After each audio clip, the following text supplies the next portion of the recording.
Sigrid Boll, bonsoir. Bonsoir, Donc, Nathalie. vous êtes là ce soir pour cette conférence de l'association à propos sur la prise de parole en public.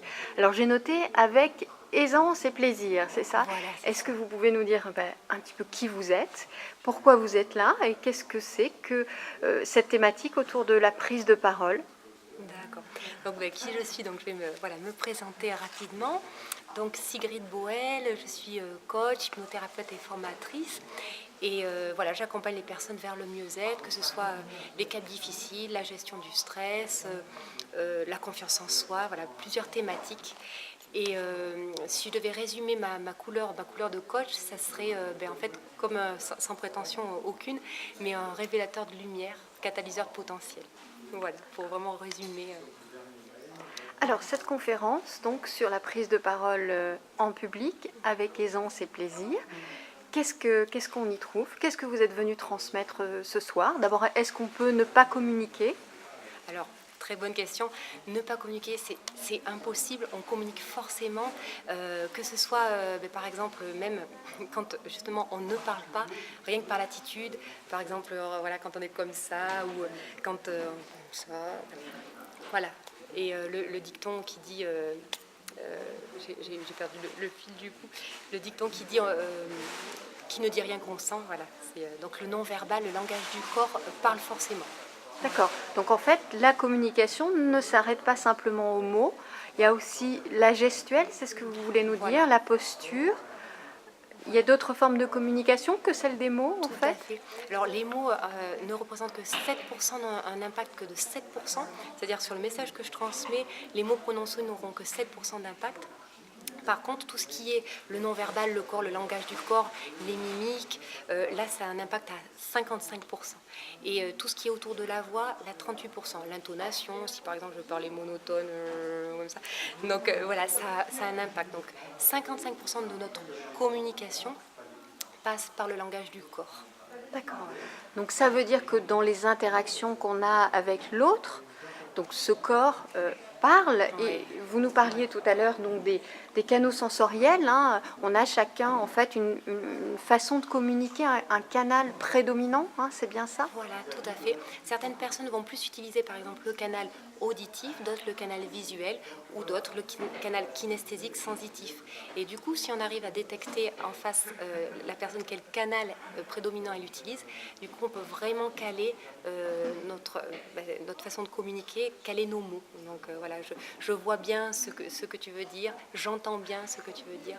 On va se caler, on va mieux communiquer du coup. D'accord, donc en fait, il y a des signaux qui interpellent, que l'on peut repérer chez l'autre, qui permettent de savoir sur quel canal prédominant il se situe, et du coup, on peut adapter sa propre communication pour être entendu, c'est ça, pour être mieux en lien avec lui. Voilà, tout à fait. Rien qu'en développant une écoute des mots prononcés, on voit si le canal, si c'est plutôt des mots qui font appel à l'auditif, au visuel ou au kinesthésique. D'accord, ça permet de mieux se relier à l'autre, en fait.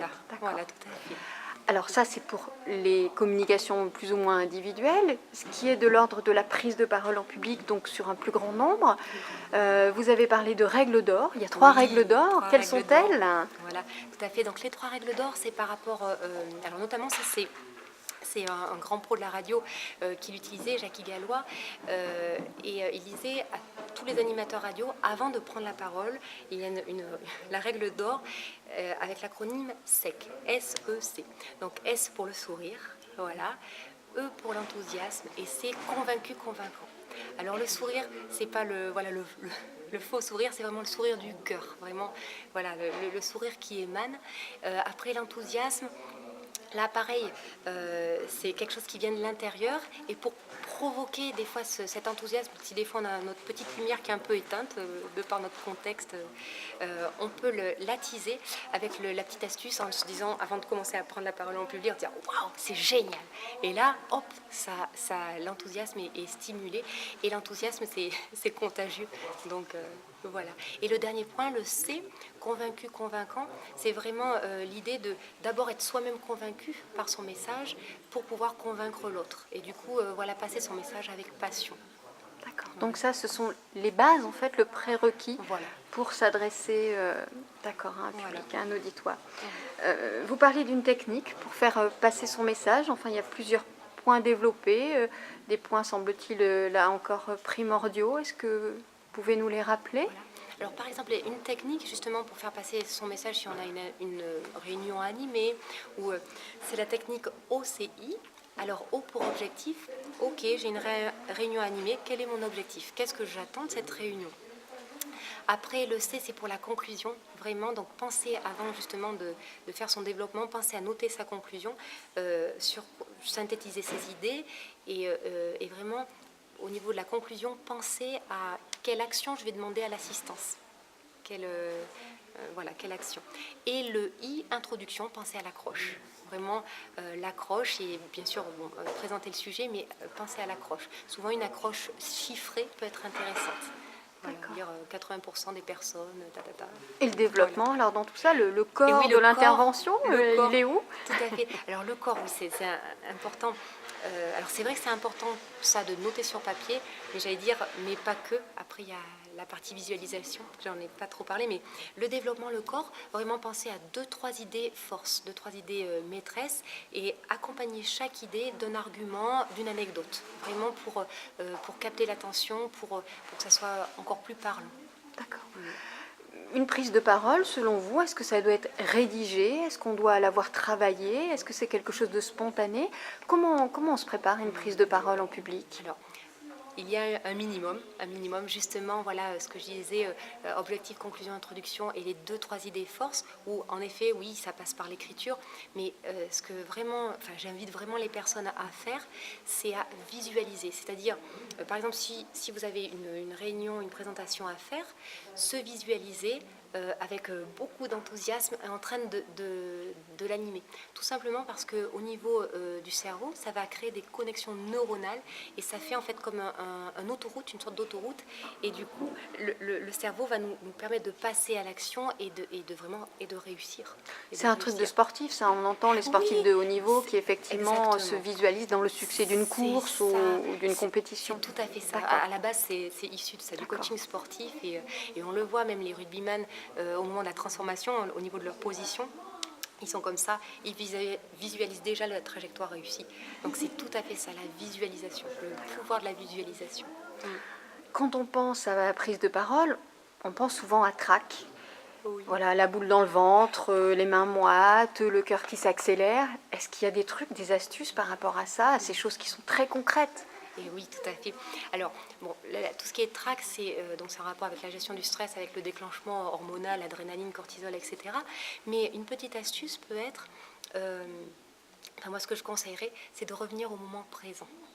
Et pour revenir au moment présent, pour revenir ici et maintenant, une astuce, c'est la respiration. Revenir à sa respiration.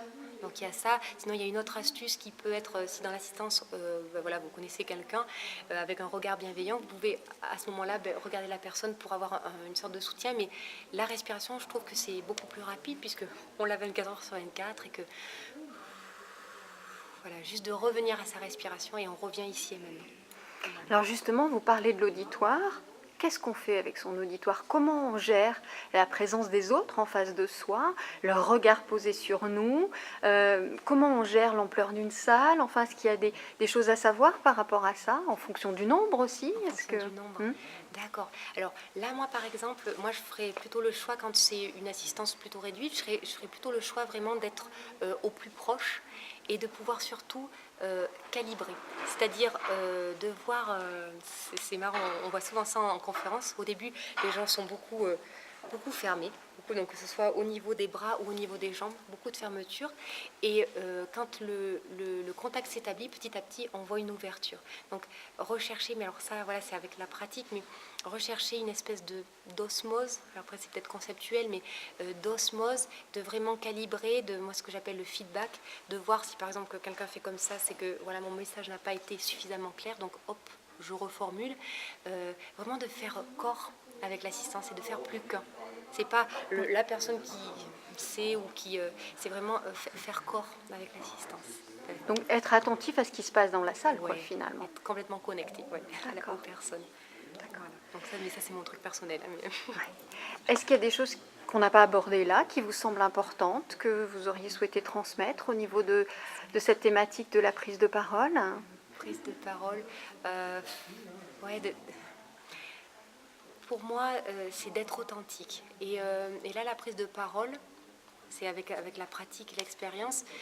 Je pense que c'est vraiment du domaine, en fait, du savoir-être, et vraiment se reconnecter à soi-même, à qui on est. Et dès le moment où on est authentique, c'est juste. Et le message passe plus facilement. D'accord. Un grand merci pour votre intervention et puis à très Merci. bientôt Sigrid. Merci à vous. Au revoir.